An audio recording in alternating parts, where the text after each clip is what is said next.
Hello everyone, today we are taking a look at the Walksnail Avatar HD Nano Kit V3. Just an empty box. I've actually had it out and already taken care of all of the recording stuff. That's kind of how I do things here. There's only a few things that changed. One is the voltage on this goes from 3.1 to 13 volts. Also the milliwatts or the power that it outputs is 500. So it probably best to not think of this in terms of long range. Although 500 is still quite a bit. I know I can circle my house pretty easy. It essentially, as far as I can tell, has the same camera as the V2 kit, same antenna. This one does not have the option of doing gyro flow. So if you like to smooth out your footage afterwards using gyro flow with gyro data, this one does not have that as an option. It has the same metal case, same field of view. Pretty much everything else is the same except for weight. The new V3 kit, if you don't include the antenna or the camera adapter, comes in at 18.85, which is very close to what they tout on their website. They tout 18.5 grams, so we're close, but not quite there. And then we add the antenna, we've got 21.5. And then we add the adapter, and we take off the antenna, 20.8, so you can do some math to figure out how much that adapter weighs. And then we put it all on there, 22.27.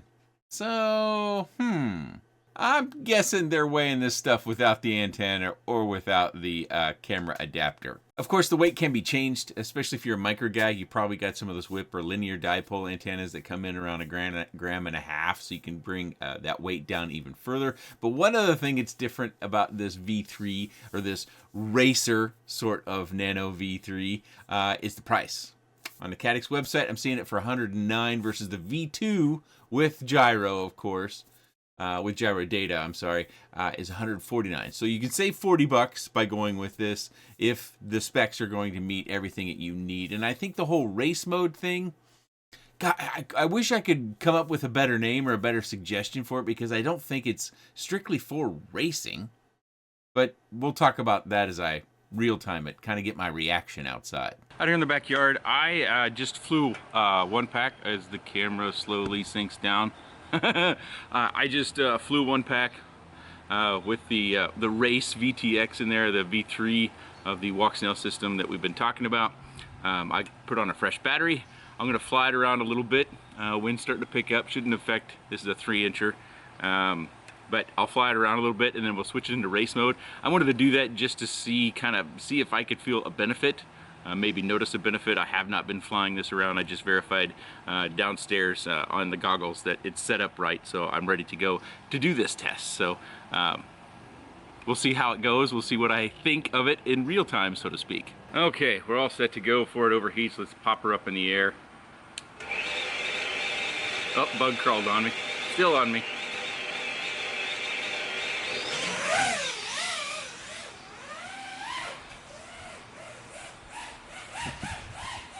Look at her wobble around.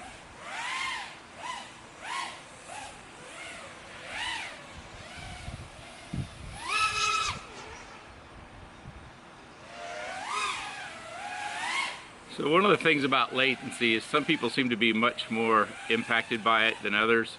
My own experience with latency is that while if you go from flying analog or HD0 over to Walksnail or DJI, the Vista, the Link, yeah, you could definitely feel it, and it probably impacts your flight, especially inside. But within a few packs, I'm able to adjust. So you may not have the same experience. We're all different individuals.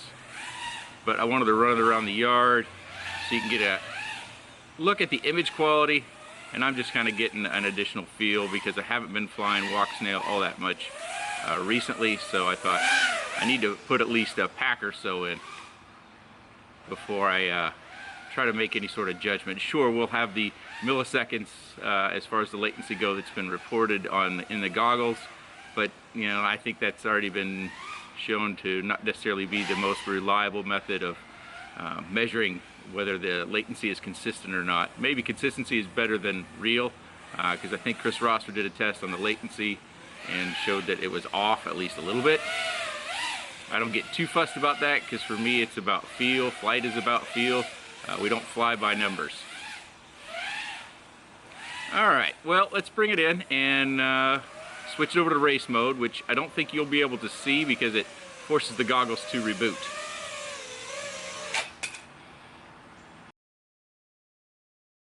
We go into device, and then we go into switch mode. It was on standard, now it's on race, and then we confirm. Yeah, so the goggles are currently rebooting. Hopefully my VTX doesn't overheat in the time it takes the goggles to reboot, which is a big downer because it is hot and I am in my work clothes. Okay, so in my little space we were seeing 24 to 22 milliseconds, and we're seeing about the same here, 23.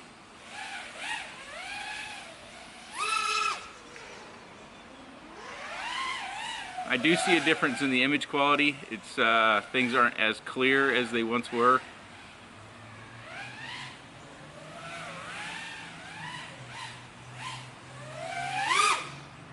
Oh, it does feel like, huh.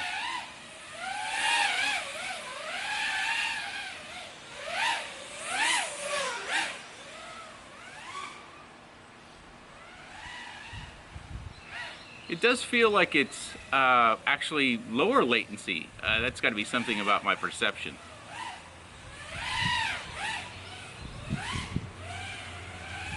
I could definitely see this being handy if you were even in a freestyle situation where you just like to carry more speed. Maybe you fly at a higher angle on your camera for freestyle purposes.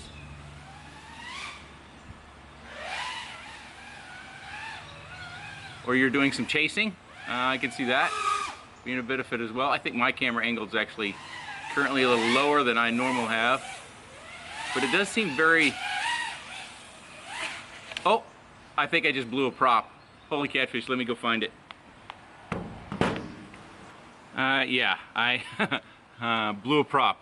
It's actually not a first occurrence on this particular quad.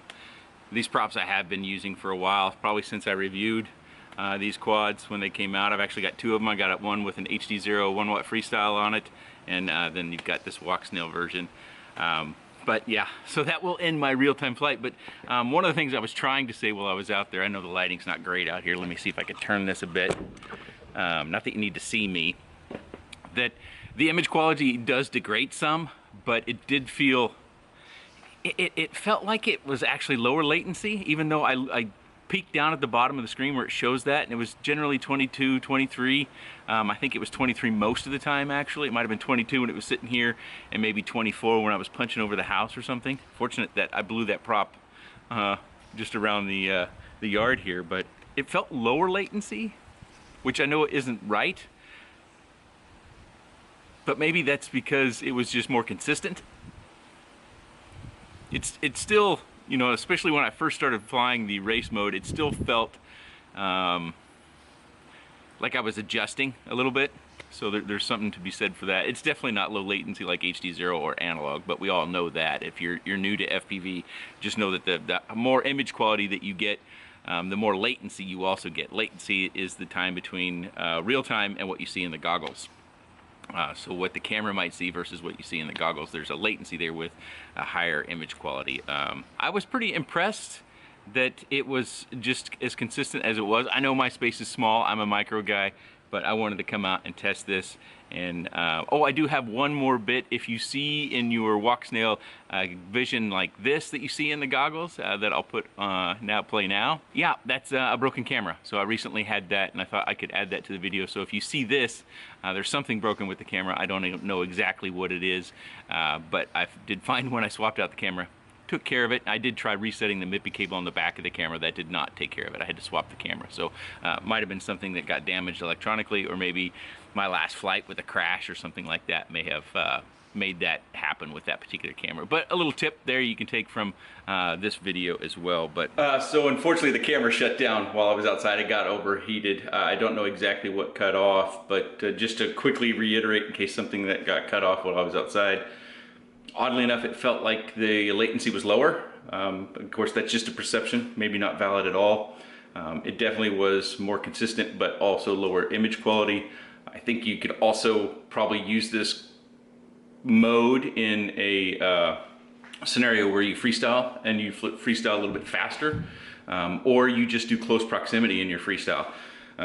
You know, that latency, that difference between what the camera sees and what we see in the goggles when you're at close proximity, that can be so important. I have a big adjustment when I fly HD whoops in the house. I have to fly them a number of times before I start to adjust, because the proximity and the margin for error is so much closer. So I guess if I take that and I relate it to this race mode, then you would potentially crash less because of the latency is fixed, possibly.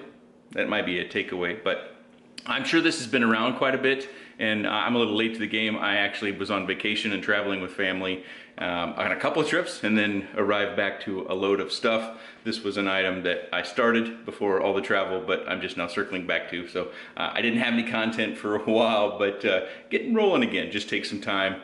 I have to make sure I tend to all the family stuff when we get back, as well as work. And I kind of like doing this sort of randomized filming every once in a while. I know consistency is good, but a little change up, that could be nice as well. Got some family pictures behind me over here. Get my face centered between those pictures. Anyways, if you do have any comments, questions, suggestions, or otherwise, please let me know in the comments section below. I appreciate your time. Thanks for watching.